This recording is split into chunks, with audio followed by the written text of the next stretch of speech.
There's also other bulbs we can grow during the winter for those months when we have kind of dreary weather. One is actually what we call a pre-chilled hyacinths. Hyacinths, we generally enjoy them as a spring flowering bulb with beautiful fragrance out in our gardens in April.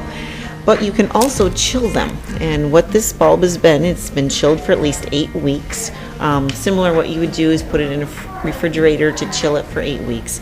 But this is really simple. You can just use what we call a hyacinth glass, which is perfect because you actually add the water into the bottom and you add it up to a certain point just right below where the bulb's going to sit, because you don't want that actually in the water. You just want it to be just above the water. And what will happen is the roots will grow down. To encourage the root growth, you can actually put it in the basement in a dark spot for about a week to encourage more root growth. And then bring it out, put it by a sunny window, and just wait for beautiful fragrant blooms. Another thing with hyacinths, I generally handle a hyacinth with a glove. A hyacinth actually has a natural occurring substance on the outside of the skin. Makes it great for being a rodent and deer resistant bulb, but some people find that when they've handled a hyacinth, it might make them a little itchy or irritant. So I always use gloves as a safe measure for that. Paperwhites are another bulb that can be grown inside too. They're actually related to daffodils, but they are grown inside here, and they're generally just a one-time use. Some paperwhites are more fragrant than others. You can always ask about the different varieties and how strong they are. But you can actually grow them 2 different ways. Probably the most popular way has always been using gravel.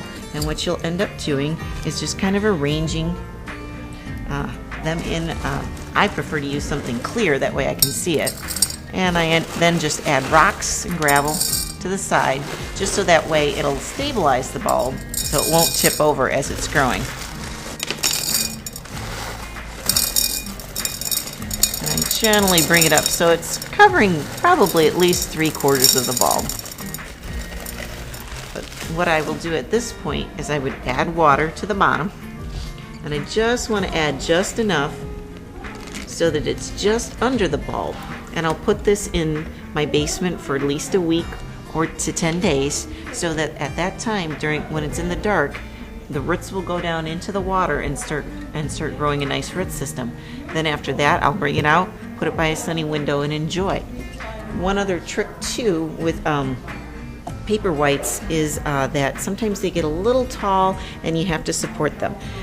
There's been a university study that found when you add about 2 tablespoons to a 1.5 cups of water and use that as your solution when you put it in your water reservoir, that'll actually stunt the growth of the stems by about 30%, and they don't tip over as much.